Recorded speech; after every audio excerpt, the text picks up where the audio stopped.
Come and dance on our floor. Dance on our floor. Take a step that is new. Take a step that is new. Weave a lovable space that meets your face. Three's company too. You'll see that life is a ball again. Laughter is calling for you. Down at our rendezvous. Down at our rendezvous. Three's company too.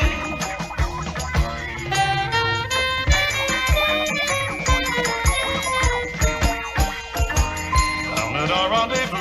Down at our rendezvous. Three's company too.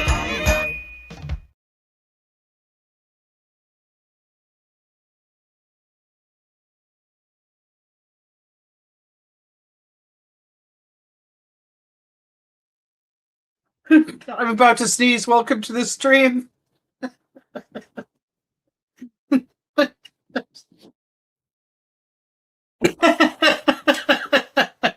Sorry, guys.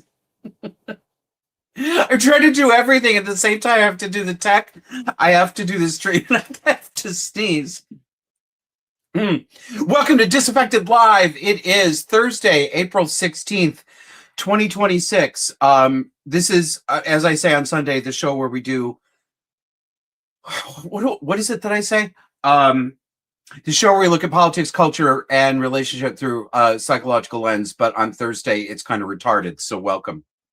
Got a few things on the agenda for you tonight. I'm going to answer some disaffectant questions about cluster B in the workplace. But let's start out by comparing where we were in 1954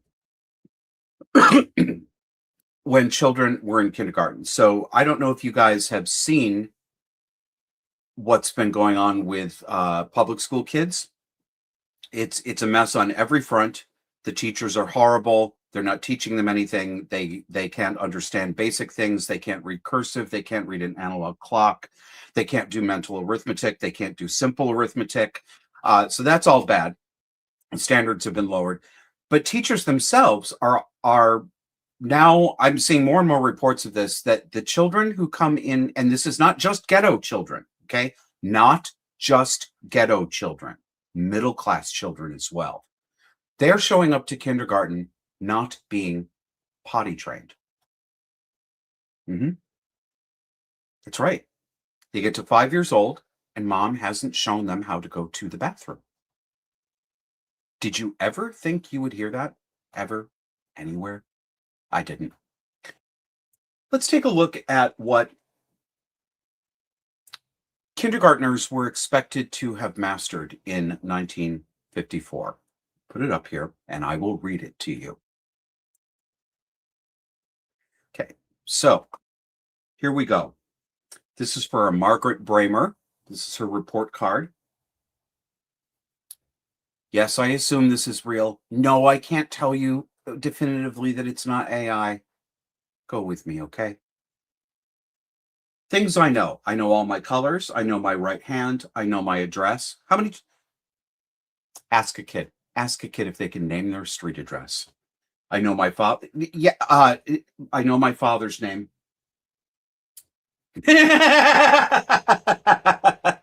I predict we're going to get a difference if you ask a black kid and a white kid.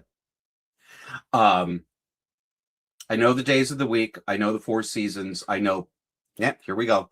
I know pennies, nickels, dimes, quarters, half dollars, and dollars. None of them know any of those today. I have been seeing reports lately as well. I actually spoke to a teacher, one of my clients during my coaching and consulting that I offer. She is a public school teacher in Philadelphia, and she has confirmed to me that 7 or 8-year-old children, so we're not even talking kindergarten now, 7 or 8-year-old children are coming to school and they literally do not know their mother's and father's names. Explain this to me. Back to 1954. Reading readiness. I can read my name. I can write my first name. I can count to 7, or is it 9? I use books the right way. I don't know what that means. What's using books the wrong way? I listen nicely to stories. I can tell rhymes. Yeah. Music. I can skip. I can do what the music tells me. I can sing our kindergarten songs. I can play in the rhythm band. I listen nicely to records. It's cute. Activities. I can work with clay. I can draw. I can color. I can paint. I can make things with building blocks. I play nicely in the sand. I can plant seeds. What is that? What is this seed? Is that for boomers? I have had a cooking experience and I can sew. Once again, these were things that, at least in this school, were expected of 5-year-old children. Sound shocking to you?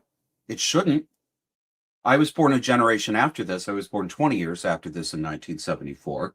And I don't think I cooked anything by 5 years old, but I certainly did by 7. And by that age, by the age of 7, my mother had already taught me basic cooking, stove safety, basic sewing, how to put a button back on. She said, every young man needs to know how to put a button back on his button-down shirt. It's not that difficult. Personal habits. I come to school clean. I keep my fingernails clean. I can take off and put on my wraps. I'm picturing children coming in with a large tortilla. I can tie my shoestrings. I am polite. Well, that's a definite no today. I am kind to others and help them. That's a no. I take turns. Also a no. I am careful with the toys and materials. I carry my chair the right way. Again, I don't know what carrying your chair the right way is any more than I know what using books the right way is. I eat nicely. All right. Guys, in the comments, what do you think about this? Tell me in the comments what you, in the live, not in the comments, in the live chat. And remember, if you would like your live chat featured both on Rumble and YouTube, hit that little cash button. We put those up as top priority. But I want to see what your reaction to this is. So far, Judson Pinson says, I was responsible for cooking the evening meal when I was 10. See, I think this is perfectly normal. And I know that, growing up in a single mother household, let's just push to the side my abusive mother. We know she was abusive. That's not the point of this. She still did basic mom-child education things. And I had probably more responsibility than the average kid in the early 80s because there was no man consistently in the house. And I was a babysitter when I got old enough for my brother and sister. But none of that early training was abuse. I mean, have you seen the things that pioneer kids had to do by the age of 7 or 8? They were getting up at 4 in the morning to milk the cows, right? Not only was this not child abuse, it all stood me in good stead, but I loved it. I felt so grown up when I could cook food, make a meal for my brother and sister, get them ready for bed, change diapers. I mean, these are the sorts of things that girls usually do, but I was the eldest and I was a boy and I was also a sissy. So I liked domestic things. I still like domestic things. Jess tells me Super Chat is not available tonight on YouTube. Okay, well, we'll fix that later. Thanks for letting me know. These were all things that made me feel grown up and that were setting me on the path to being grown up. The helplessness of children these days, it's not just annoying. I mean, it's one thing to, for somebody like me to bitch about it, but they literally don't have skills. They don't know how to do anything. Fuck have parents been doing? LMP69 says, my son took longer to potty train, and yes, he went to public school like that. He is moderate to severe autism, and the school put us in touch with people who could help us. Well, yes, but of course, we're not talking about moderate to severe autism, right? That we expect developmental delays that way. I've had autistic people in my family, mentally retarded people in my family. These are just normal kids without any sort of learning disability or mental handicap. Nia Opsis says there are high school and older retail clerks who can't make change. Yeah, that's actually most of them. on the occasions when I've had to have somebody make change for me, I don't remember. I don't know. They can make change if the register tells them, this much, but if it goes out or if they put in the wrong tender amount, they can't make change. And I just stand there and I don't say anything anymore when they get a manager, because I used to try to show them how to do it, because I used to be a cashier, and I thought, well, I can show you how to count change back. It's a real quick mental. Nope. They're angry. They're furious at you if you do that. You get the death glare. So I don't ask to help anymore. They like their incompetence. You take that off the screen. I'm going to take a quick look here at what people are saying in the chat. Yeah, Prog Man, you got to hang your wraps, okay? You take that winter tortilla off and you hang it on the peg nicely. You understand there, young man? Sage 501 says, kids today can't do any of this, but they can tell you their gender identity and their sexuality. Let's see what you guys are talking about on YouTube.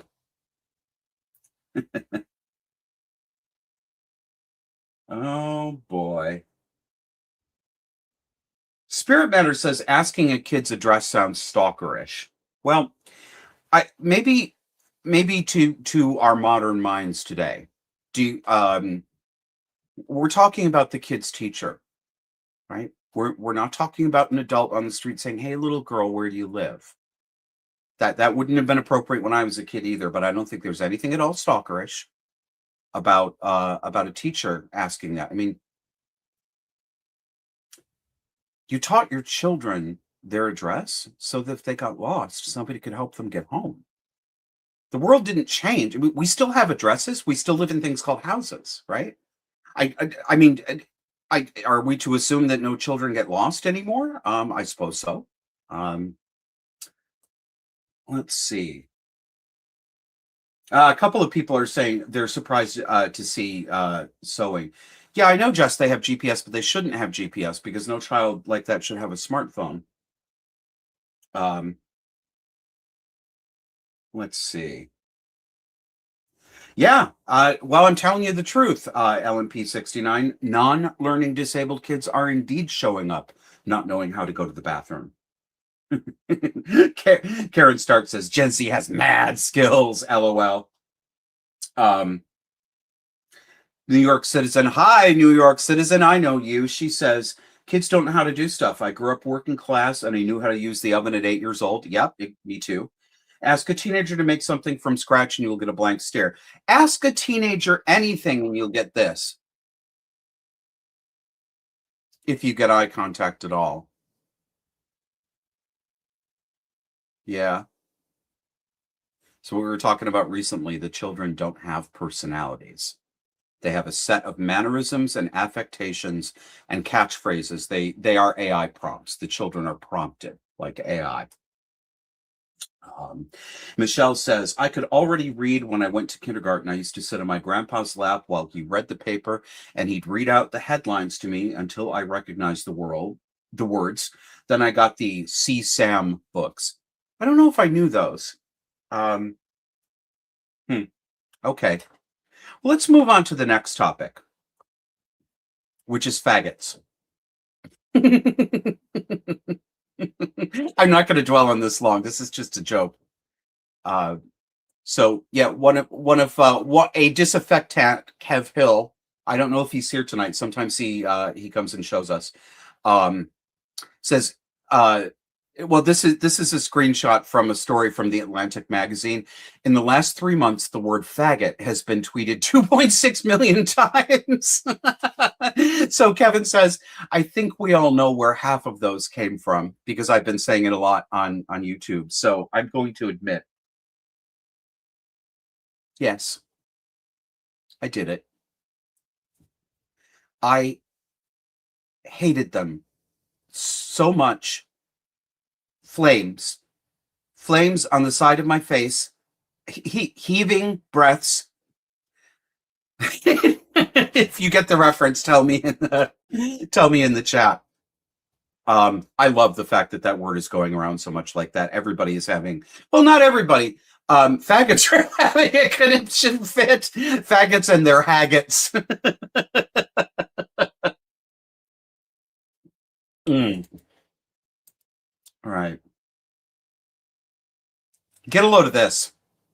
You guys, if any of you have been bartenders, you will know that sometime within the past 30 to 40 years, the nanny state decided that a good way to try to cut down on drunk driving was to make the bartender also legally liable if somebody got in a car after going to a bar and crashed into a tree and drunk driving. So I remember when it was mid 90s when I was working at a Pizzeria Uno at what used to be called the Carousel Mall in Syracuse, New York. Now it has a stripper name. It's called Destiny USA. You just imagine that mall lying there with its legs spread, waiting for everybody to come in and park. We went through all these trainings about how very seriously New York State took drunk driving, and if you overserved a patron, then you could be held legally liable too. And the bartenders were absolutely terrified of this. And of course, you can't know if you're overserving somebody, right? I mean, you can know if they're falling down drunk, but not everybody presents the same way drunk. And you just had to make a judgment call based on your subjective judgment. And if your subjective judgment did not match the post hoc subjective judgment of the people, then you'd get your license pulled and you get prosecuted too. I hate this shit. Notice that this is almost 40 years old, at least at this point. Look at the blame shifting we've been doing as a society. Well, here it is today. Check out this story about Carnival Cruise. Is it Carnival Cruise? Yep, Carnival Cruise Lines. Let me get it up here. While on board a Carnival cruise ship, a 45-year-old nurse from California downed 14 shots of tequila in under 9 hours at the bar. Let me correct that. That is in less than 9 hours. She blacked out, fell down the stairs, and woke up in a staff-only area. Rather than brush it off as one too many, she sued Carnival for over-serving her. This drunk bitch sued Carnival Cruise Lines because they gave her too much to drink that she asked for. A Miami jury agreed, finding Carnival 60% at fault. She's now been awarded $300,000 in compensation. Not only did they have the nerve to put the responsibility on anyone but this drunk slut, but they put the majority of responsibility on the cruise ship, not on the drunk slut. I can't look at her fucking face anymore. Ugh, let me take it off the screen. I cannot stand this. I cannot stand this shit. Well, I was just a little girl. I didn't know, and they should have now overserved me. Unbelievable. No wonder most of the world makes fun of the United States for our out-of-control court system. Give me a goddamn break. Okay, let me look at some of these comments here. Ellen, $2. Thanks, honey. Ellen says, I saw a kindergarten teacher recently speak about her students. They don't know shapes. They can't write their name. They can't color. They can't use scissors. They don't know what coins are, but they know how to use apps. Yep. That's right. That's right. And Progman, that's Adam. Yes, I was quoting Clue. Madeline Kahn, Flames and all that. Very good. Thank you very much. See what you guys are saying. John Stewart Cairns, he says, 14 shots in 9 hours, fucking amateur. Well, frankly, I agree. I mean, it's a lot to drink, but over 9 hours, that's only, gosh, what is that? That's like a drink and a half an hour. In my drinking days, I could have done that and not blacked out and found myself there, but whatever. Yeah, Gen X 1969. Personal responsibility? What is that? What even is that? God. Yeah, Karen's right. Say goodbye to the unlimited drink options that cruise ships sell. Well, I mean, at least one bartender on that cruise ship has been fired. Probably won't be able to get work in the business anymore either. Can you imagine being a waiter or a bartender on a Carnival cruise ship and trying to decide between being legally liable for some stupid bitch who might end up in the walk-in cooler because she drank too much, or dealing with the meltdown and the screaming and the public iPhone filmed confrontation when you wouldn't serve her how much she wanted, and then the company wouldn't back you either? The only thing that surprised me about that was that she was white. Yeah. All right, let me check in on you folks in Rumble here. This is a very catch as catch can stream tonight, guys. Oh, CB's right. CB75075 says 9 hours was probably at least 3 shifts of bartenders. Yeah, good point. Adam, walk the plank, harlot. Oh, speaking of which, let me give you, you know what? I'm going to give you guys a little preview. Let me see if I still have this thing printed out. I'm writing this up for the Blaze. I do a weekly, mostly weekly column at the Blaze, Glenn Beck's outfit in their Align men's lifestyle section. Isn't that funny? Me writing for a men's lifestyle section. I suppose that is kind of a homo job. But did you guys hear that Netflix is rebooting Little House on the Prairie? I know. Give yourself a minute to accommodate to that. It's terrible news, of course. It's absolutely terrible news. Now, am I going to watch it? Yes, I am going to watch it. Yeah, I'm actually going to pay Netflix to watch this because I have to. I have to know what they're doing. Even though I am terrified of what they're going to do, I'm going to get quite upset if they. And I'm of a mixed mind about this. I don't know how you guys feel about it, because I've made fun of people for saying, that new versions or reboots of their shows, ruined the original. But on the other hand, I felt that way too. I mean, I don't make a big, huge deal out of it, but I do kind of resent what they've done to Star Trek. All the woke shit that's been going on for the past 10 to 12 years in Star Trek. But I do know that, of course, the books are still the books, and I have the set on my shelf there.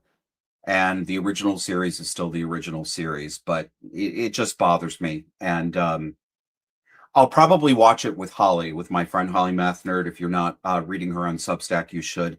She and I both have a really strong emotional connection to the Little House on the Prairie story. And I think I don't want to speak too much for my sister who's hanging out in the background tonight. But I think she has kind of an emotional connection to it as well. It's very important to me because I think that not only is it wonderful children's literature, but it's full of very solid moral stories. And I think that in some ways, I got those books. I don't remember which Christmas it was. Jess well, no, you probably won't remember because you're younger than me. I think we got those books somewhere. I think we were living in. I was either 10, 11, or 12 when we got that set of books. I think it was 10 or 11. The Salvation Army had one of those Christmas angel trees where people would buy a gift and wrap it and leave it there, and a poor family could come and pick a gift for their kids, which is a really sweet thing. And we were one of those families. And one year I opened up my gift and it was a box set of the Little House on the Prairie books, and I could cry thinking about it. It was one of the best gifts I've ever gotten. I read and reread and read and reread those books until finally a few years ago they all just fell apart. And lovely Holly, my friend, bought me a brand new hardback set, which is absolutely delightful. Those books are really important to me. So at any rate, I'm getting into sentimental territory again. Let me tell you what I think is going to happen on Little House on the Prairie, the new one. I'm not going to give you the whole. So what I've done is I've mapped out the first 5 episodes of the first season. Let me just give you one of them. Wait, somebody just said something funny. Oh yeah, Progman, Little House on the Prairie, Settlers Bordello.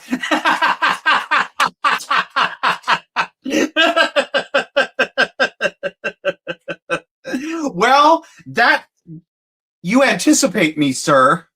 Yeah, I know, whorehouse. Did I say something different? My sister's typing at me in the back channel here. I think she just wanted to type whorehouse. Why are you having flashbacks? Do you miss it? I'm sorry, you guys can't see her, but I'm cracking her up. All right.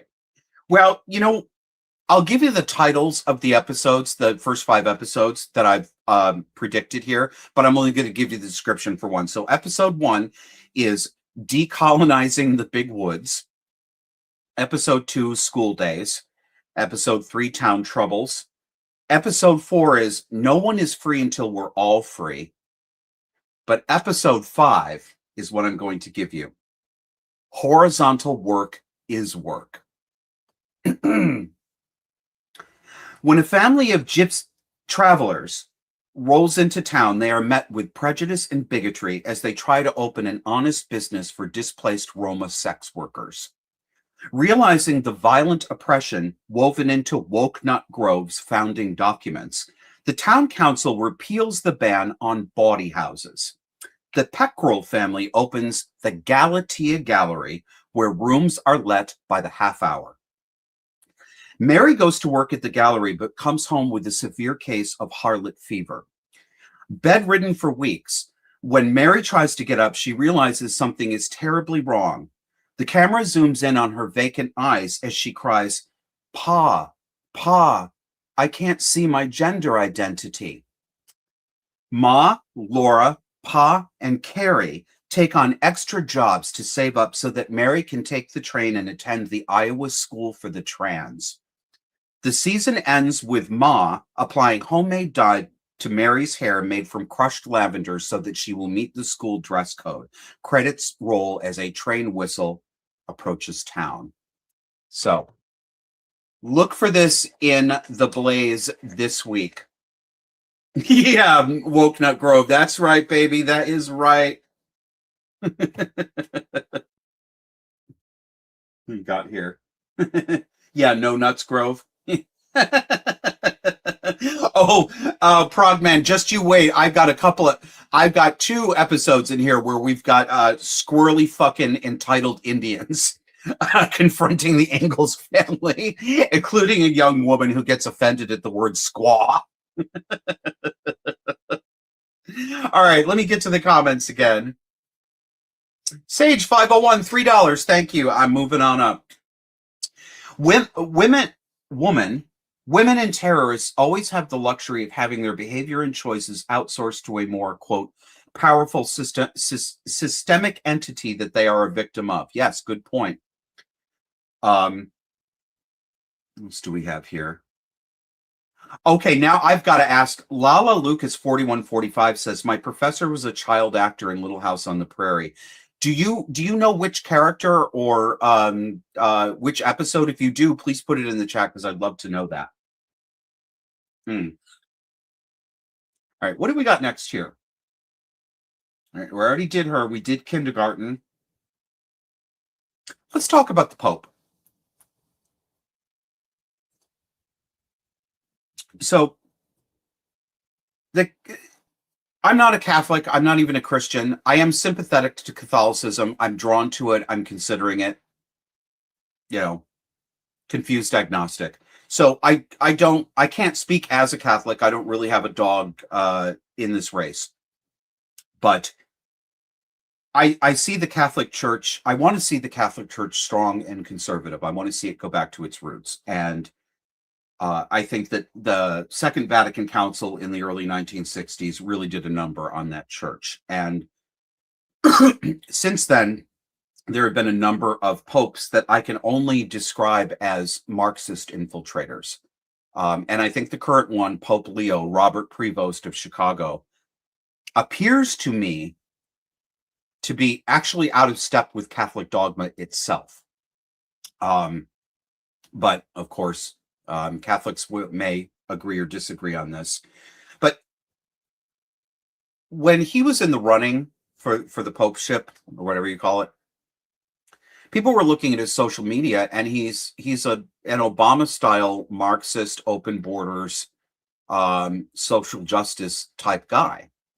And people warned others that you're going to get another one. You got another infiltrator here. The guy's got communistic leanings. And a bunch of Catholics got really angry about that. But it's true. It's right there. I'm going to show you some of his social media. Well, recently, the Pope has been, Trump has criticized the Pope, Vance has criticized the Pope, and the Pope has been criticizing Donald Trump and JD Vance. I mean, he's using plausible deniability.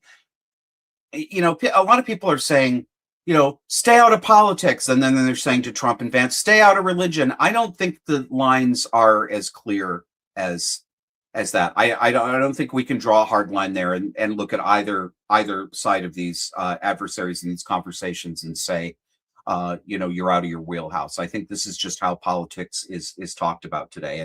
And religion, you know, we may wish that our spiritual leaders would restrict themselves only to things spiritual, not temporal, but they are part of the world as well.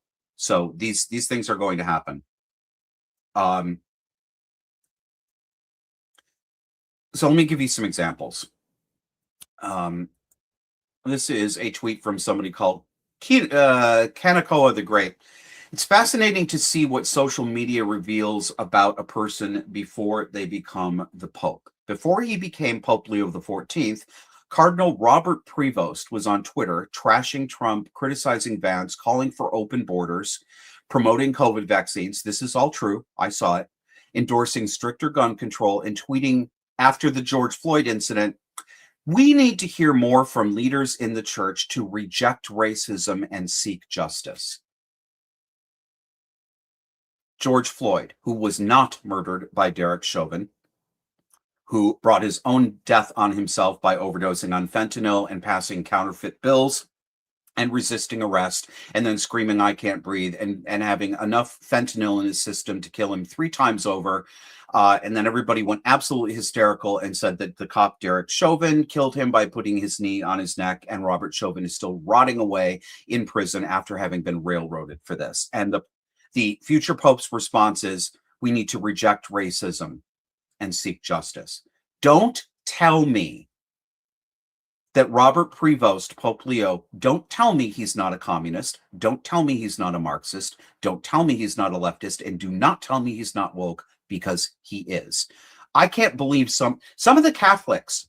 I have seen some conservative Catholics that I have been mutuals with online getting very upset about this as if this is not true. It is true. I'm sorry, and I understand tribalism, but your Pope is on the wrong track. And if you can't admit that, you know, it really makes me question people's judgment. So let's move on to a couple more examples here. Here are some of Robert Prevost's social media just before he became Pope Leo. So he's retweeting Cardinal Dolan, who wrote in the Washington Post, why Donald Trump's anti-immigrant rhetoric is so problematic. I mean, I know that Catholic clergy are supposed to be chaste and not get married, but do they have to be complete dripping pussies too? Really? Then we've got this one. I think this is the same one. Again, Robert Prevost, Pope Leo, retweeting, there's nothing remotely Christian, American, or morally defensible about a policy that takes children away from parents and warehouses them in cages. This is being carried out in our name, and the shame is on us all. Kids in cages. We heard that all throughout Trump's first term. Kids in cages, kids in cages, kids in cages. As if we were supposed to separate minor children from their illegal parents. You know, you have to arrest illegals, right? That's what illegal means. You're not allowed to be here. And if they have children with them, are you saying that we should like take them away? What would the left have done? What would the left have done? You're kidnapping them. You're kidnapping them. You cannot win with this shit. This is it's just absolute nonsense. NL's 6425 said I'm assuming this is Robert Prevost, Pope Leo. I don't know, you didn't specify, but I'm going to assume. Wait. Oh, nope, there's two of them here. NL says, I was raised Catholic and no Catholic I know has liked a pope since the Polish Pope, John Paul II. Yeah, I've heard that too. He ran a parish in Central America. He's pro-immigration.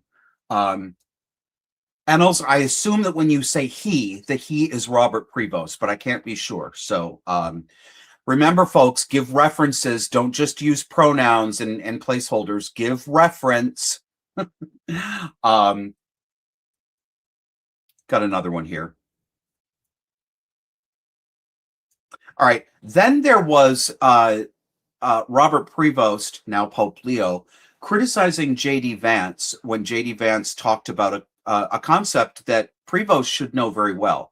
J.D. Vance was talking about the proper order of love, compassion, and charity, that it starts first within your family, then it extends to your neighborhood, then it extends to your town, to your state, to your nation, or your congregation, right? That it's a series of concentric circles.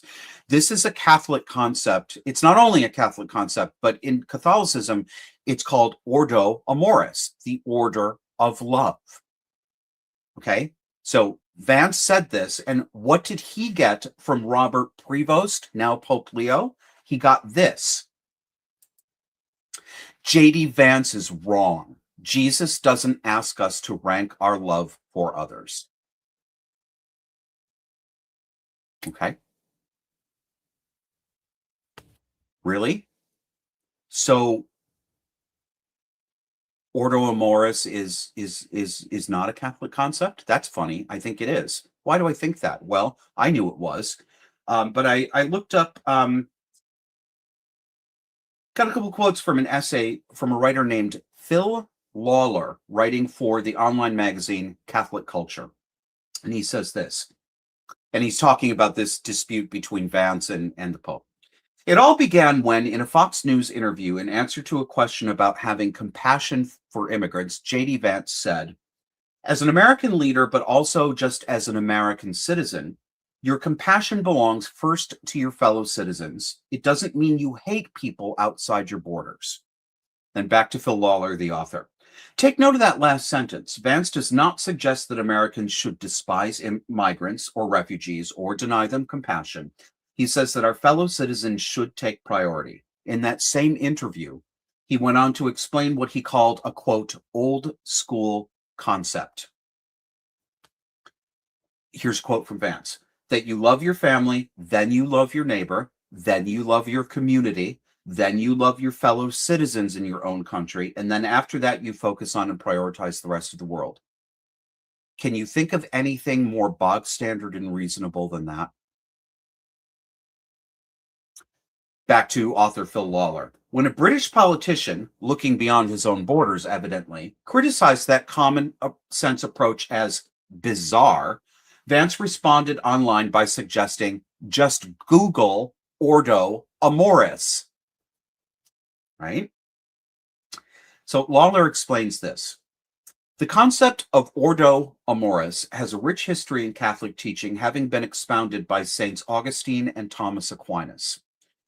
As Vance said at the outset, it does not imply dismissing the needs of people in other countries. It does show It does mean showing charity first for those who have a special claim. In what can only be seen as a response to Vance, Pope Francis wrote, Christian love is... Francis was agreeing with what now Pope Leo was also saying. Pope Francis wrote, Christian love is not a concentric expansion of interest that little by little extend to other persons and groups.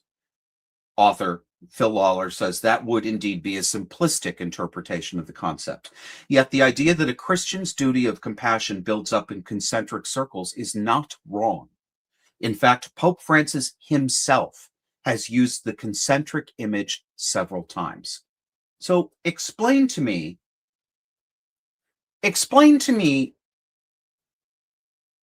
where people like Pope Francis and Pope Leo are coming from. Explain to me what motivates them to, I'm sorry, it can only be dishonesty. It's not a mistake, it's dishonesty. They do know the concept of ordo amoris. They're educated Catholic men. What can explain them then claiming it isn't a real concept and that J.D. Vance is a nasty bully and so is Trump? I mean, you're supposed to look to these men as spiritual leaders when they will just turn around and lie for partisan reasons. That's just lying. It may not be a direct, yes, it's just lying. How is this not lying? I want to see what you guys have to say about this. Neops is $5. Thank you. Thank you, sir. What you seek in the pre-Vatican II Catholic Church exists today. It's called the Orthodox Church. It's much smaller in America. One of the fastest growing today. Yep, I appreciate that. Ellen, another $2. Leave it on the dresser. She says, I can't take the Pope seriously when he speaks down to conservatives from his literal bejeweled solid gold casket. Well, yeah. Fox So Cunning and Free, $5. Thank you, Cunning and Free Fox. 1 Timothy 5:8. Anyone who does not provide for their relatives and especially for their own household has denied the faith and is worse than an unbeliever. Read the damn Bible. Yes, thank you. Jess is saying something to me. Did I say casket instead of castle? Of course I did. And yes, that's what we call a Freudian slip. I spent way too long in the death industry, you guys. All right. What's next on the street? Oh, so this is just fucking stupid. Papal infallibility.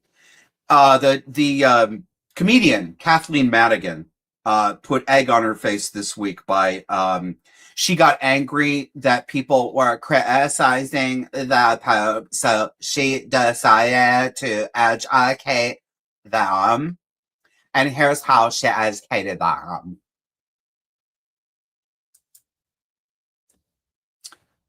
So the original tweet is, J.D. Vance, it would be best for the Vatican to stick to matters of morality, to stick to matters of, you know, what's going on in the Catholic Church, and let the President of the United States stick to dictating American public policy. There's nothing out of order about that. Nothing at all. Kathleen Madigan, comedian, she responds, J.D. Vance says he's Catholic. Well, here's how actual Catholicism works. The Pope is infallible, period. He doesn't need our advice. Class adjourned. P.S. That is learned by second grade. You fucking retard, Kathleen Madigan. You're wrong. And you say you're Catholic? No, the Pope is not fallible in toto, Kathleen. Which I think she realized because she subsequently deleted this post. Fucking idiot. I could explain this, but I found somebody explaining it very well on Twitter, so I will share it with you. An account called The Mad Ox says, I want to point out how utterly false this claim is. Catholic teaching limits papal infallibility to rare, solemn definitions ex cathedra on faith and morals as defined by Vatican one. A pope's opinions on war, immigration, or geopolitics are prudential judgments, fallible human applications of principles, not binding doctrine. Faithful Catholics have disagreed with popes on such matters for centuries. St. Paul corrected St. Peter publicly, and there are countless examples since. Disagreeing with Pope Leo XIV's stance does not make someone not Catholic. It just means they see the prudential call differently. The church isn't a political party, and the Pope isn't infallible on strategy or delusion of omnipotence rhetoric. That's a little clumsily phrased. Catholics follow Christ in the deposit of faith. For the deposit of faith, I'm going to have to look that up. Not every papal tweet or interview on current events. Well, yes. I mean, just, I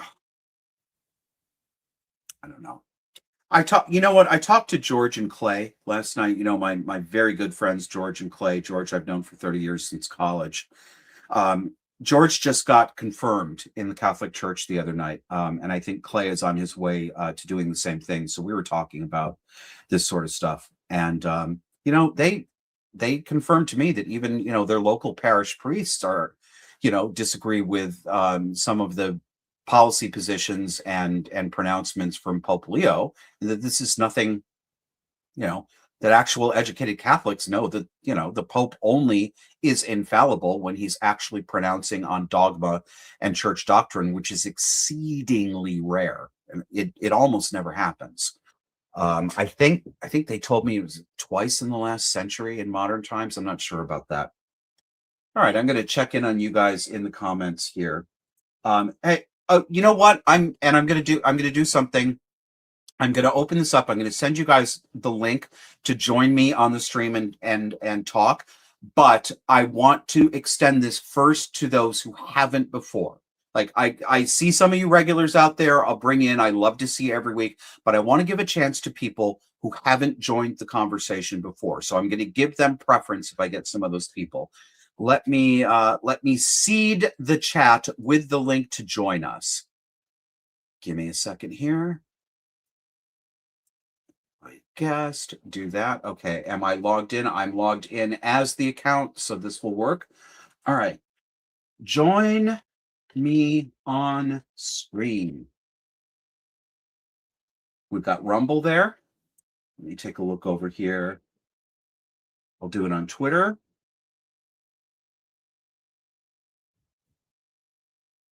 And we'll do it on YouTube.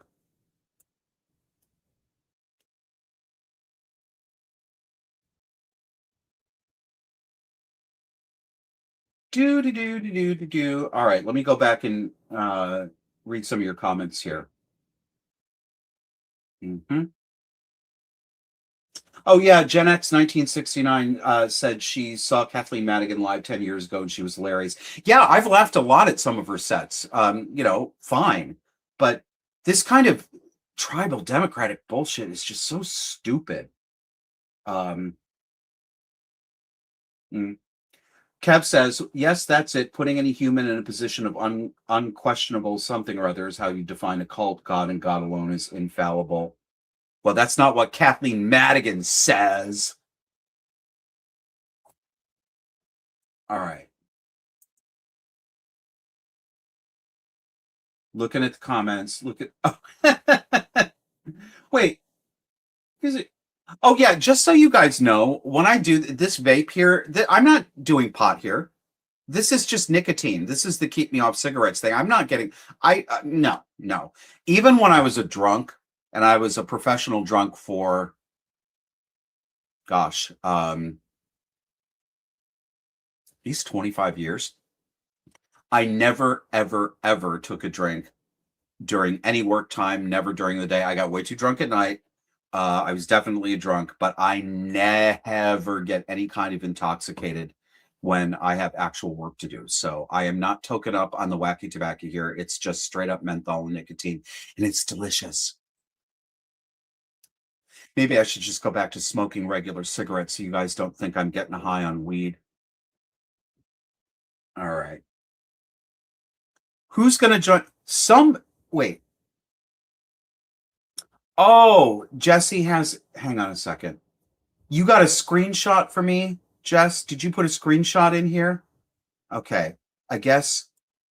Yeah, that's the link to join a camera. If you want to come on and talk, bat some ideas back and forth, you can use your camera. You can be anonymous if you want. You can just use your microphone. But if you want to join the stream and talk with me, happy to have you on. You can provide some of the content, so I don't have to do everything around here. So far, no takers. Got here. All right. You know what, Jesse, I'm afraid you are on deck. I am going to be putting you on here because I need somebody to bounce ideas off of. Hey, girl.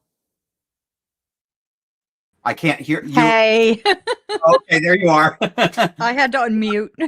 I love your Marlo Thomas headband. It's very what was it called? That Girl? I thought you might mention that. I'm like, oh yeah, I'm scrunchy today, guys. Sorry. You're gonna have to deal with the hair and So, do you have any thoughts on any of this stuff? Any of the topics we've talked about? well, as far as the Pope goes, I have no idea a lot of stuff about Catholic Church. No idea. I'm only just learning now. And Okay. so I'm absorbing like everything I can, but it gave me just pause anyway to find out that the Pope is trying to say that there's no like hierarchy of what did you call it? The The order of love, Ordo Amoris, the concentric Ordo circles. Amoris. Yeah, I read Yep. what you had, and I was well. That is interesting, and I looked it up. It certainly seems to me that there's an order to which you apply, you know, love and important people in your life. It just seems, I didn't know until fairly recently that was a part of Catholic thinking. I don't think I'd heard it expressed that way, but that's just normal. Yeah. I mean, just like who wouldn't come to that conclusion? That's evolutionarily normal too. I mean, that's why we have an instinct to protect our offspring above all others, right? It starts at home. Yeah. It's similar to the Jeannie Gold. Charity starts at home. Well, love starts at home too. I'm going to put that link up again in case anybody missed it. Look at the chat. That's the link to join us on the stream. George got confirmed. Yeah, I know. I said that earlier. He just wasn't here to listen to it. Yes, but congratulations on your confirmation, George. Yeah, congrats. Did you What did you have does it mean when you get a confirmation? I think it means that he gets to wear a very pretty white dress with a veil. Oh, okay. So he's Yeah. Were you wearing is there such a thing as a confirmation dress, or did you just use the one from your quinceañera? Didn't we have like the little dresses when we were babies that for baptism or something that they used? Well, they're whoops. Like, I don't know what I'm doing. Honey. I know. I don't know what I don't know what it is today. I don't know what's common, but yeah, when children are baptized, I mean, I know historically there have been, special gowns for baptism. I don't know if that's still something that people do and whether there's a big difference between how they dress for a Catholic baptism versus a Protestant baptism. If anybody knows this, let me know. First communion. First communion. Yeah. Oh, it means you can take communion. Okay. CB7 is like, you get a free Sunday from Dairy Queen. Well, I am the Dairy Queen, and I don't remember running any free Sunday specials. Jesse, do you remember, speaking of which, do you remember This was an upstate New York local brand of TV dinners called Freezer Queen. Do you remember I Freezer remember Queen Freezer TV Queen. dinners? Yes. I I remember think the they went out logo of and business. everything. Yeah, you get your Salisbury steak and your fried chicken and your, your roast turkey dinner and all that stuff. But they were based in Buffalo, and our supermarkets growing up were all full of Freezer Queen. I think I was in college. I think my first year of college for Halloween, I was the Freezer Queen. So I put on some white toga gown something and got a Burger King crown, but then I bought a bunch of Freezer Queen frozen dinners and cut out the Freezer Queen logo and stuck them on there. So I was the Freezer Queen. It's a drag joke that nobody will get anymore except old faggots from upstate New York. Old fags. So we need the old fags. All right, we got LMP up in here. Yes, now I remember you, and I remember that you are not who I thought you were last time. Let's bring her on the stage. Good to see you. Welcome to Disaffected Live. Live and Hello. tarded. Yep, totally here. Are you So at you were work? asking about. Yeah, I only got a couple minutes. Let's see what we talk. Oh, okay.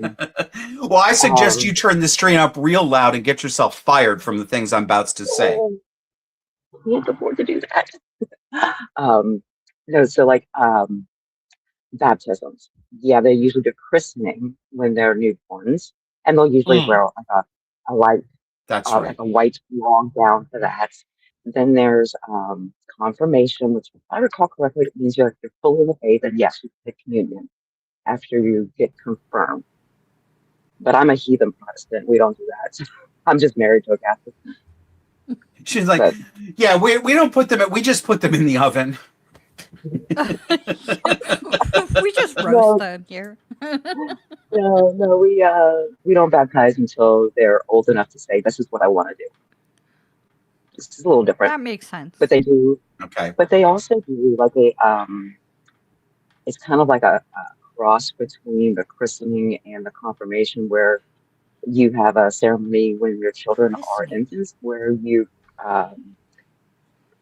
profess to, we're going to raise them in the church, and the church will then basically stand and affirm that we're going to be right alongside with you and doing that. So it's a little different. Similar things, but different. Got you. Cool. See, I needed to know that. I forgot. I forget all the words too. I was like, christening. That's the one I was looking for. I think we had christening gown or something that each of us used, or Josh had one, I think. Do you think I really? Because I don't. Yeah. That's possible. I think I have know. it actually. Really? Yeah. How would you have that? Oh, it's because Bonnie didn't keep anything when she went over to England. So I collected up all the family mementos Oh, that well, I thought were important. I'm glad you did. I can't wait to see some of this stuff. Do you want to tell the story of our mother like abandoning the family and going to England? That's a good story. Oh my God. You guys don't even know. I mean, Yeah, you guys. This is crazy. but I don't think I've even talked about this on the show before. At least not in any No, you depth. haven't. no. Oh, She this is new to like me. she So let's was give everybody a time frame. This happened in see, it your would have daughter was been about 4 years 23 old. years old. She was 5. 5. She Yep. was 5, and she was in, I think, first grade. First grade. Yep. Kindergarten, first grade. Yeah. Yeah. Yeah. And And just to set it up, you guys need to remember, very screwed up family past history, but Jesse's first daughter, who she had very young in very trying circumstances, our mother got ended up yeah, our mother ended up with custody. custody. So By my choice. Yeah, but also our mother lobbied for this. Yeah, under When Jesse false was having a very pretenses, hard yeah. time, and and I agreed with it too. I mean, this is where we were. So my mother was effectively raising my niece Jesse's daughter. So go ahead. Mhm. Um, which I was then, of course, being in the situation that I was in. I had just turned 18 when I had my daughter, and it was a really bad situation I couldn't be Yeah. in. So, yeah, but I stayed involved. I was Yeah. there all the time. Josh knows that. Yep. And I took care of Talia the best I can in the middle of all of that, which wasn't easy. And No. then, see, my mother had a man that she met online, and we call him our stepfather, but they never married. And she met him online in 1997, and this would have been 2003. So 5 Yeah. years later, she This guy moved across the country and moved in with our mother. he moved in Wow. with our mom, moved across Before the the country. internet. Yeah, Wow. with the internet. Well, no, it was online, but it was 1997 online. yeah. Okay, You know, yeah, so that's so just the very beginning of the internet. Yeah, yeah, the first totally thing she different. did was find a boyfriend online because she couldn't find one in person. Well, there are reasons for that. Yeah. Um, big surprise. So she found another one online when she started writing poetry on her computer. She was writing she's really bad at it, okay? Really bad. And it's so embarrassing. She's writing poetry online. And she meets some British drunk named Ian. And Oh, it's that okay, was his name. I just called him the drunk Facebook poet. Yeah, no, Ian was his name, and he was from Manchester in England, and a total drunk. He's Ew. dead now. He drank himself. How do you know? I looked it up not that long ago. Oh, okay. When it came up in one of your Did she shows, kill him? I was curious. Yeah, I was just like, maybe I wonder if this guy's still fucking kicking around. But she met him online and started having an online affair with this man. And then a week before, I found out that she had decided to leave. And she was going to move to England and take off and go be with this man, go run off with this man, leave my daughter, leave her husband. And I had a week. And now she must have planned this for a while because as far as I know, she didn't have a passport before all that. But she got everything situated and got it all in order before she even told me. But I had Oh, wait a minute. There's a funny comment. Derpity Derp said, did she have a prison boyfriend too? I wouldn't put it past her. Yeah, his name was Montavious. DeMarco Montavious, Carlos. Yeah, I don't know, but like this guy he was a poet. He was actually a really good poet. So that's where they met. Really? Mm-hmm. What was he doing hanging around with our mother? Well, he was a drunk.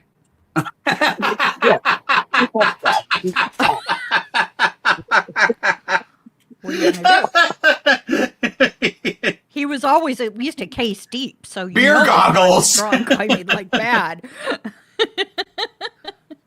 And she complimented him, so he was probably pretty narcissistic, and she liked his poetry. So, Yeah. yeah, and he, probably the first woman that paid him any mind, and definitely the first time anybody paid her any mind online besides her husband. Anyway, she just up and left. She wanted me to keep it she just secret left. too. She wanted me to hide it from my stepdad. And I had to situate myself and get my daughter and like figure it all out. It was insane. Yeah, so this woman who, mind you, had been coming to me over the years to pay off back bills and back rent, somehow found enough money for a plane ticket to England so that she could abandon the 5-year-old girl who she took custody over and her common law husband. Mm-hmm. And Wow. she was in debt. They were in debt to the landlord at that point too. So it was not long Sometimes I after don't- that you paid their bills. Yeah, Probably. well, that was that the place? Was the landlord's name there Archie? Yeah, that was the place on Main Street when Yeah. she Oh, well, booked. fun fact. Yeah, I remember being on the phone with Archie, the landlord, and basically begging him not to throw my mother out and setting up a payment plan where I was going to give him some money so that they could stay there. And in the middle of this is what our mother decided to do. You know, she literally abandoned effectively her daughter, right? Mhm. Yeah. And her husband. By the way, the man, her common law husband, is still with her after all these years, even after she pulled this shit. He's the guy who was co-writing letters to my board of directors when I was at my job, trying to get me fired She for being an sits him elder on abuser. Yeah. Yeah, he's a flying monkey.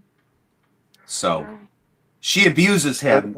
You know, I mean, he's clearly happy with the arrangement because this is the guy, you know, when I told the story about my mother Give him where he came yelling and screaming, "You fucking retard," you know, and threatening to, you know, break his head open with a skillet and all this stuff. This guy, he's throwing still shit putting up with across it. the room. So far as I know, I mean, I haven't spoken to her in 10 years, but I assume they are still rotting together.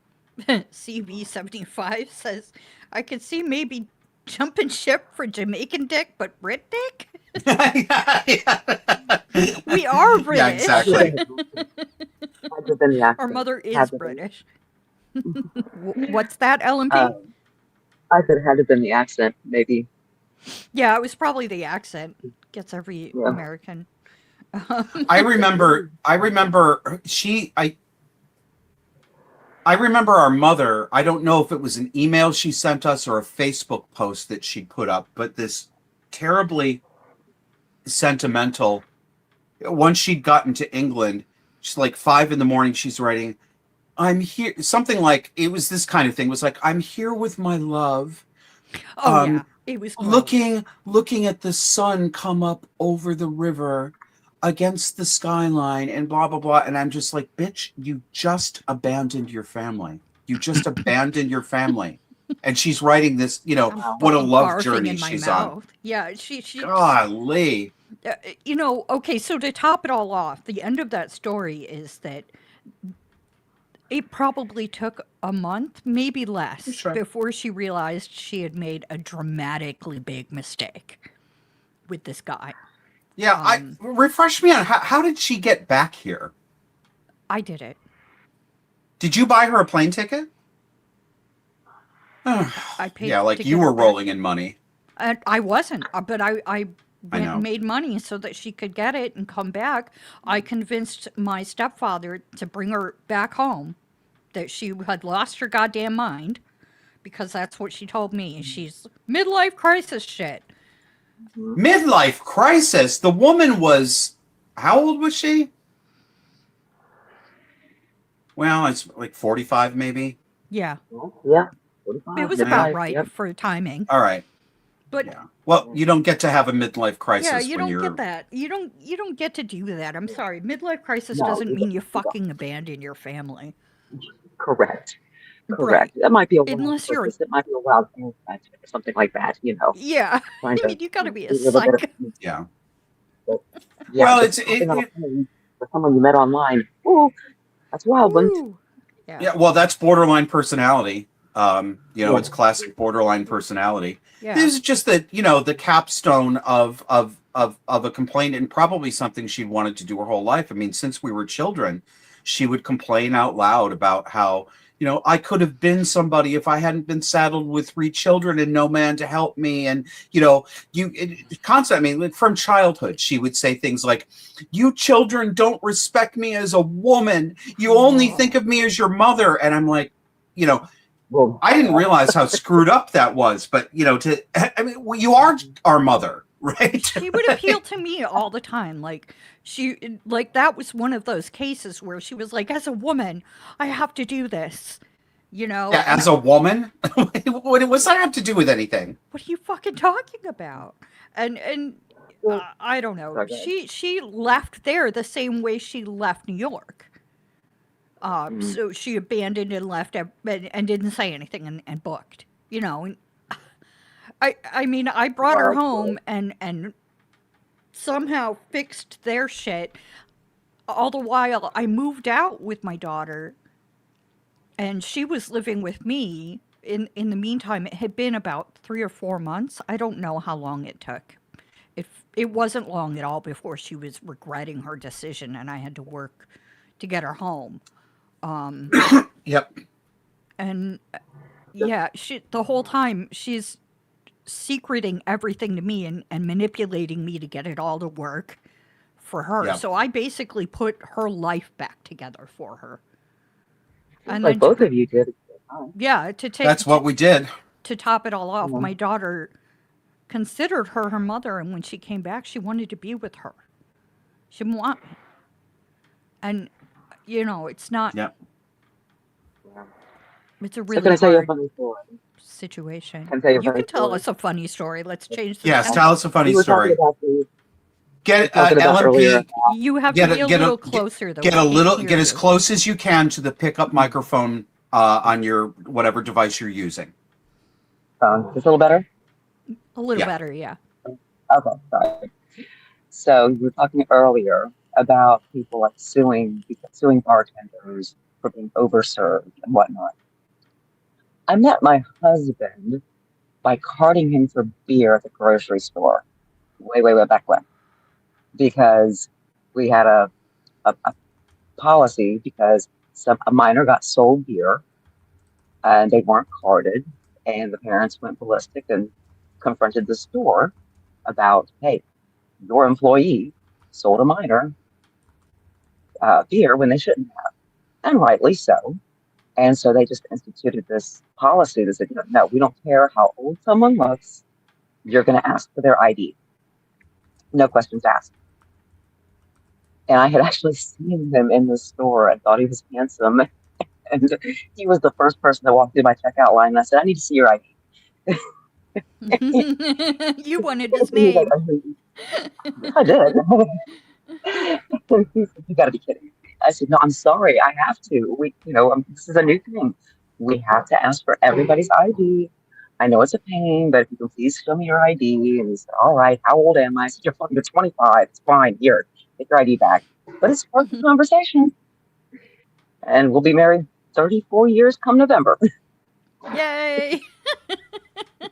Congratulations. Thank you.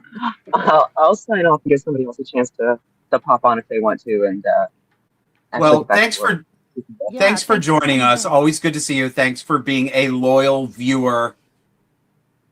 Have a good shift. I just have to I have to Oh, pull I in lost audio. Hold on. something funny. You always lose audio. Let's see if I can refresh this. It's not showing up. Can I hear you yet? Can you hear me Nope. yet? All right, I'm going to reboot. Be right back. Okay. Well, in the meantime, I'm going to see if I can bring in a very funny comment that one of you left. See if I can surprise you with it. Yeah, here we go. Going to put you back. Are you Yeah. here? Yeah, I can Okay. hear now. Okay. This is my favorite comment of the stream so far. Our mother, Sage 501, as a cunt.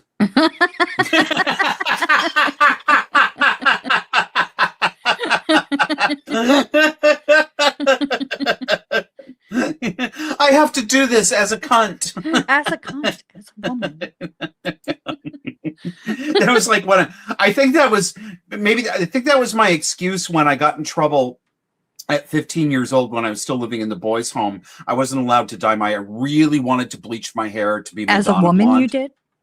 No, I mean, Oh. but I think I pleaded as a faggot. I have to do this, and I remember when you did that. Oh my god. I got my privileges taken away because do you guys remember Sun In, Uh-huh. the spray that you would put on there Like now with hair as dark as mine, it didn't work really well. It basically turned the top layer sort of like red orange ish. It was not a pretty look.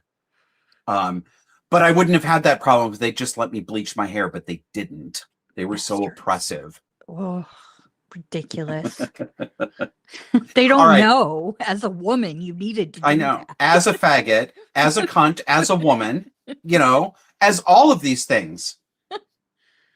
I actually want to address a couple topics here from one of our disaffectants, a mainstay of our Discord. And if you guys want to be a disaffectant, if you want an invitation to our private Discord chat full of really great people, you get that if you become a monthly subscribing member. And there's two ways to do it. You can go, you cheap ass mofos can go to subscribestar.com/disaffected because the membership starts at $5, baby. That's only slightly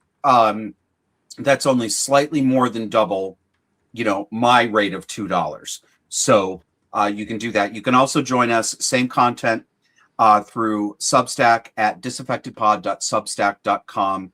And Shadeborn had a couple of questions. He's our mainstay that I want to address here. So he says, do I know of any cases of cluster B where a cluster B person successfully behaves normally relative to the background population so that only those that live with them or otherwise know them intimately know how destructive that cluster B is? Yes, I have seen that. There are different presentations. So when we tell stories about our mother is not one of these people. She could not hold herself together so that she presented a completely different front to the public than she did at home. I mean, yes, she moderated her behavior somewhat, but remember, I've told this story before. When I was 4 years old in 1978, the first Christmas we had with my stepfather's family, my aunt, my cousins, my mother screamed at me from the other room that if I didn't start behaving, she was going to rip my fucking arms out and beat me with the bloody stumps. So this is what she did the very first Christmas at her sister-in-law's house, right? So mother was not one of those people that held it together. But I hear this from clients. Yeah, the cluster Bs who keep it together, they tend to be on the more narcissistic and sociopathic. They have those traits more highly than they have borderline and histrionic traits, because the borderline and histrionic tends to the overly emotive presentation, and they tend to lose their shit more. Those who are more narcissistic and sociopathic are the ones who, like many of my clients, here's a really great example of the cluster B who nobody knows is a cluster B except the kids at home. The perfect mom or dad, the upstanding pillar of the community. This often happens in well-to-do families. Dad is on the Chamber of Commerce, or mom is, the star real estate agent of town. They're all very well put together, wear nice clothes. Sometimes it's the fun mom, like the mom that all the kids are like, we want to do sleepovers at your mom's house because she's so great and she's so much fun. She drinks too much with you and your friends. Yep. She wears skimpy clothing around your friends. Right. But there are the people, see, it's, when I think about the men, they're the men who fit into this paradigm. The local prominent businessman is often what you find with these kind of guys. They're on the town select board. They're on the Chamber of Commerce. Maybe they're a well-to-do dentist. Everybody loves them. They've got a great, bedside manner with patients, but they're absolute narcissistic assholes as soon as the door is closed. So yes, that does happen a lot. I can't give you percentages on that, but there are people who put on a mask and other people don't know. On the other hand, some of the reason why that mask works as well as it does is because of either the naivete or the uncomfortability of the public who's watching them. People tend to take things at face value. And if somebody has a set of mannerisms and a certain presentation and a certain suave and personality, that'll fool a lot of people, and they won't think behind it. But a lot of you watching and listening right now, you would look at these people and you'd see something was off. You'd see that the smile was a little too perfect, that the glad handing was a little too smooth. These people give tells. They do give tells. But there's a lot of the general public who either doesn't know what those tells are, or they know, but they're never going to say anything. And they're not going to think about it very deeply because it isn't fun to think about. So that's what I have to say about that. If you find yourself in a work environment where you have somebody, cluster B, Josh is right about the difference between the borderline histrionic and the narcissist. It's easy to find a borderline in the wild. They act the same whether or not they're at work or in a relationship, but they'll manipulate differently. They'll often complain about being sick more often than they are, or they'll use their kids as a tool as an excuse tool, or their spouse or their parents or whatever is there.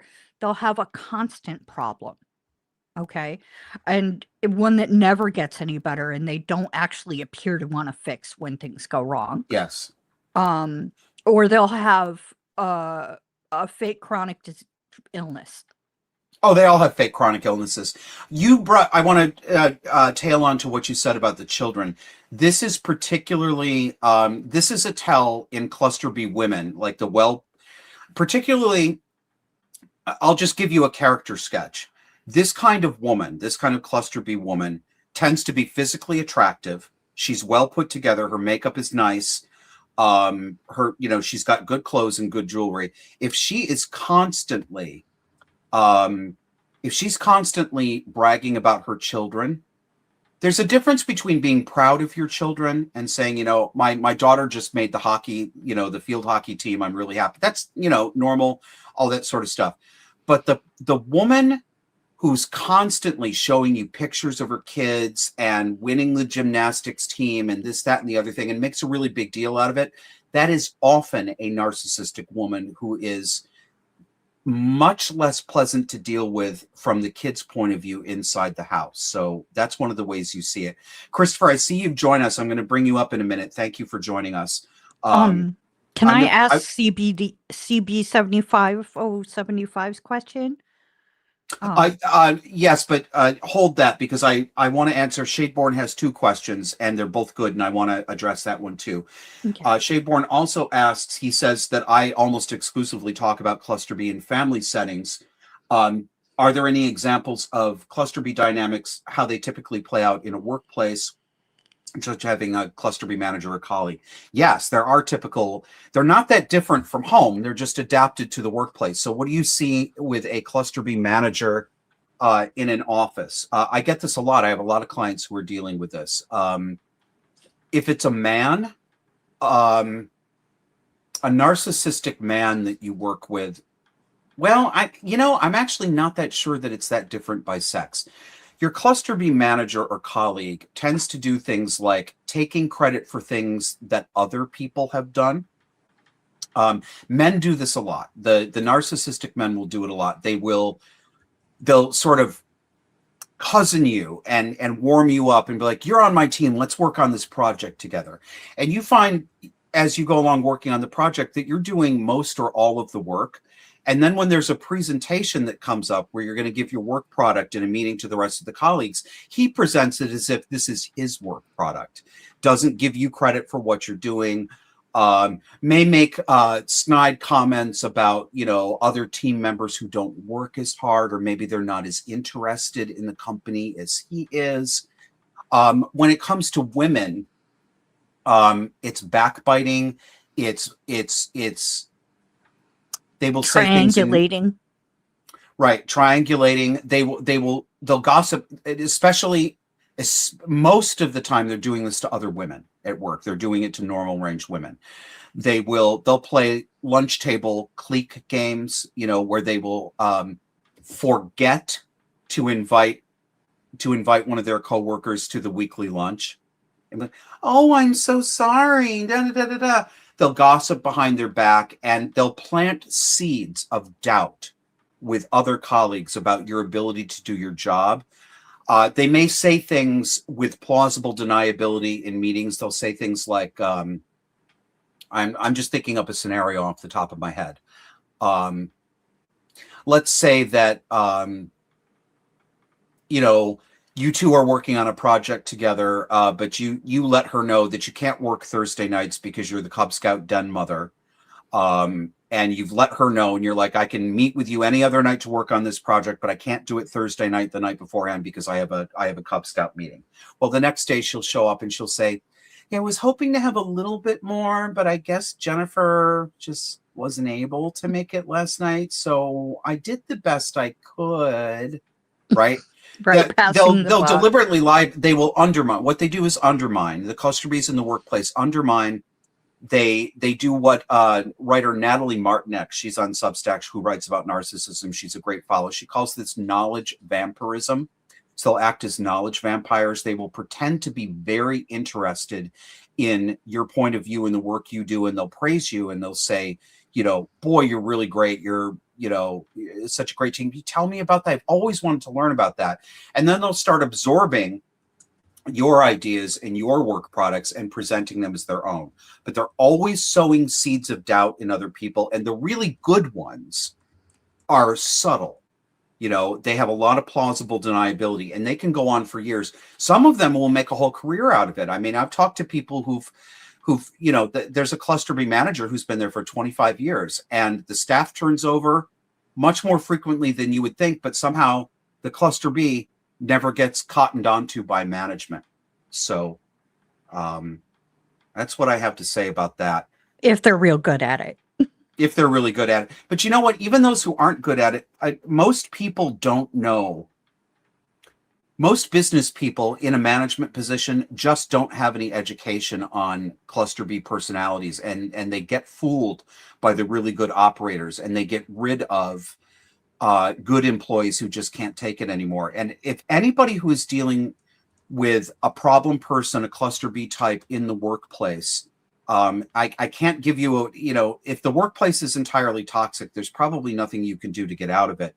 But if you want to learn more about this, there's a really great organization called the High Conflict Institute. High Conflict Institute. Look it up. It's run by a guy named Bill Eddy, and Bill is an interesting guy. He's a lawyer. I think he's also a social worker, so he's got practice in several different areas. And he runs the High Conflict Institute specifically to help people in business settings who are dealing with what he calls high conflict personalities. And that's their way of saying cluster B. That's a nice way of saying it. Yeah, well, I mean, he's got to speak a language that managers understand, so there's a lot of good free information. They run a blog on there, and I believe they're also available for consultation. So if you're looking for some more information on that, I'd look at Bill Eddy's work at the High Conflict Institute. Let us bring in Christopher, a face we have not seen before. Christopher, welcome to Disaffected. Thank you. Hi there. Hi. Yes. Hello. What do you got for us? Well, there was a question that I thought of asking you a while ago because are you familiar with the actual story book version of Peter Pan? Do you mean the original, just the original story? It's been I have read it, but it's been a long time. Okay, well, that pops in my mind because that was one of the things that my children were given for Christmas was a version of that. So I read it to them. What did you think? It was very good. It confirmed my suspicion, kind of, that the Disneyfication of stories is kind of destroying the world. Okay. Because there's a lot of things. Of course, it's a book, so you can do more in it than you can with a film, and that happens. But there's a lot of the themes in there about like being children and growing up. The ways it can go wrong are more evident in the book, because even though it's I'm thinking that the movie version of it, that you just have all the like silly depiction of Captain Hook. Right. Right. You know, and in the first caught my attention in the book was Captain Hook is described as being the only pirate that Long John Silver was afraid of. So an actual serious villain. Yes. So Like a real baddie. Yes, because that assumes that you've read Treasure Island and know that he was the only man that Captain Flint was afraid of, who was like worse than Blackbeard, basically. Right. So it gives the ranking in the different books. Well, yeah, because if you're familiar with all that, then you know that they're dealing with a like extreme evil, scary individual person with this. Yeah, Captain Hook was definitely a narcissist. Yeah, and that's the villains in fiction. They're usually cluster bees. They're narcissists. Yeah, that's Long John Silver is definitely a psychopath. And yeah. So, what's your take? What's your take as a father on this? Traditional fairy tales, the real ones, and I'm talking original Brothers Grimm, but also even the Brothers Grimm, believe it or not, softened some of the folk tales that they collected. But the Grimm fairy tales are much more vivid and higher stakes than the retellings that you get in Disney. Original fairy tales they're dark terror stories. Mm-hmm. They're morality plays for children. They are warnings about the kinds of people who will hurt you. Little Red Riding Hood is a very scary story, that teaches children, not to believe people just because they put on a costume and they say that there's somebody safe for you, right? Mm-hmm. And now we teach children the opposite. We literally teach them, hey, if an ugly, fruity man comes along wearing a dress, he really is a lady, and you should treat him like he was a lady, right? But you find it in all the modern Disney, of course, has smoothed over all these things. But the original, I believe it's Snow White, but I think it's Snow White. In the original Snow White, the Wicked Queen is punished at the end grotesquely. She is made to, at the wedding of Snow White and the Prince, the Wicked Queen is made, they heat up a pair of iron shoes until they're red hot in the fire, and then they stick her feet in them, and she is made to dance in these red hot iron shoes until she dies. So, yeah, did you not know that, Jess? I did not. That's the original Snow White. There's some possibility I'm mixing it up with the original Sleeping Beauty, which is called Briar Rose, but I think it's Snow White. But yeah, this is, so as a dad, Christopher, what are your thoughts on what kind of morality tale do you want to read to your children? Do you want to read them the dark stuff? Do you, like, some parents think, oh my God, that's too terrible, the kids shouldn't be frightened, I want the softer stuff, and other parents say, no, I want them to see it. What do you think? I think it's important to deal with the darker stuff, but that deals with this, removing it kind of deals with this like modern day concept that safety is a virtue or something. Yeah. Because the reason you have to tell your children about, Red Riding Hood and the Big Bad Wolf is that you expect them to do things like go to grandma's house. That deals with what you were talking earlier about kids not learning things nowadays. They're, so it's, yeah. How old are your kids? 8 and 9 now. Okay. What did they think of, I think the original is called Wendy and Peter. This one, I think it was called Peter Pan on the copy I had, but they enjoyed it, but I regularly read stories to them. So it's the thing is, people imagine that you're giving kids these scary stories like outside of any context, which is super important for how they're delivered. Right. Yeah. No, it's having, me reading a Grimm's fairy tale to my children is completely different from it would be completely different from the drag queen story hour reading that to kids.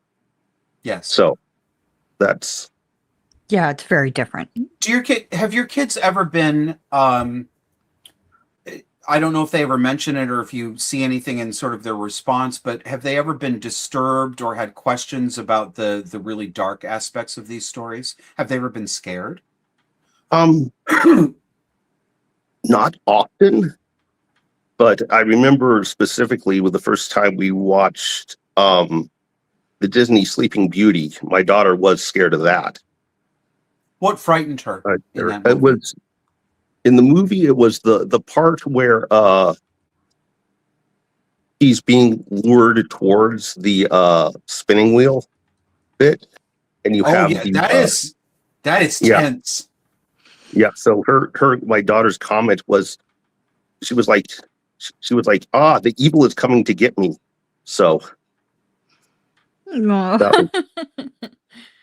Yeah. Well, any woman might feel that way after thousands of years spinning wool. Yeah. Well, think about what Sleeping Beauty is. Oh, actually, let me C. Horton Graham, $20. Thank you. You're so generous. By the way, I just went to get the mail, C. Horton Graham, and I see that I have an envelope for you. So I'm looking forward to opening it and reading it. Thank you. $20. That's very generous. Thank you. She says the stepsisters in Cinderella are made to dance to their death at the wedding in red hot iron shoes. So perhaps it's Cinderella. It might not be Snow White. Or maybe it's in both. I'm gonna have to look that up. But yeah, thank you for that, sure. Cinderella. Well, speaking of which, have you guys seen they're coming out with a new animated telling of Cinderella from the stepsisters' point of view called Steps? And they're just misunderstood and they're only trying to help her. Right. We just have to understand them. Yeah, that's the women are wonderful effect. Yep. Yeah. Well, and more generally, there's a problem with people not wanting to recognize things as evil. Yes. So. And then making excuses for them. They're just misunderstood. Right. Or if they're evil, they were made evil by this, blah, blah, blah. So therefore, they're excused from their evil.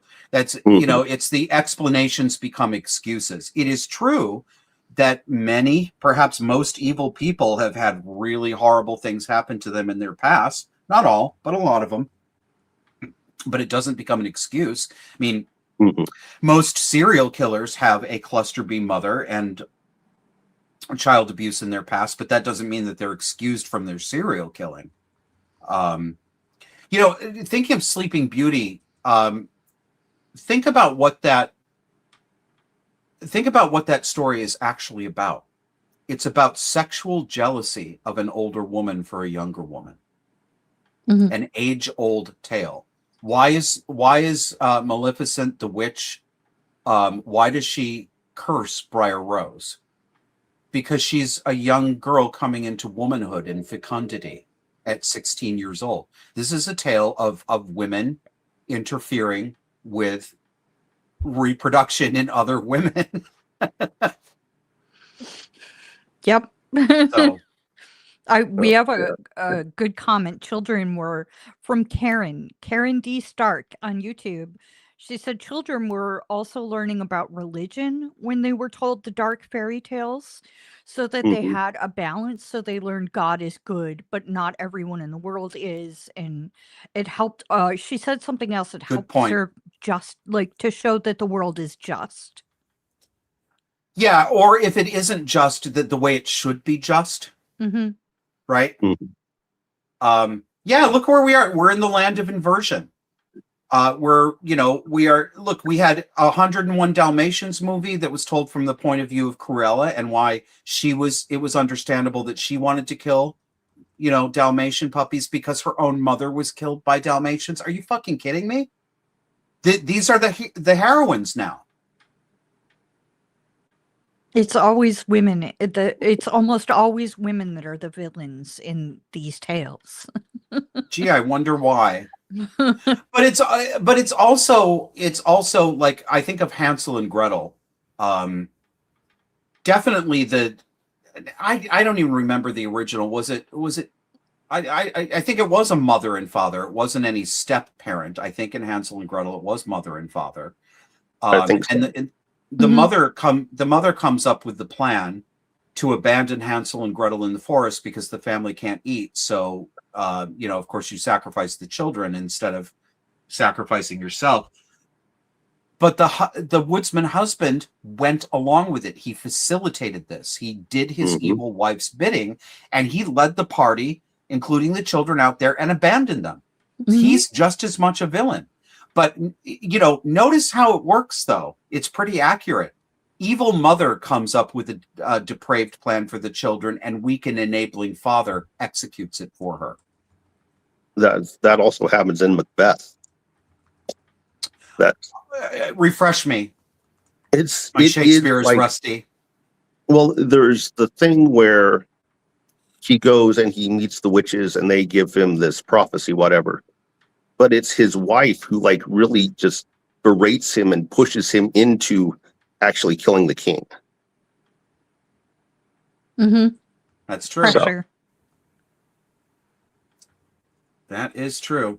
Well, folks, I think this is going to be the live stream for today. Oh, we've got another one. I've got it. CB 750. I think he wants you to make this clippable. Hitler was just a crazy goof who was misunderstood.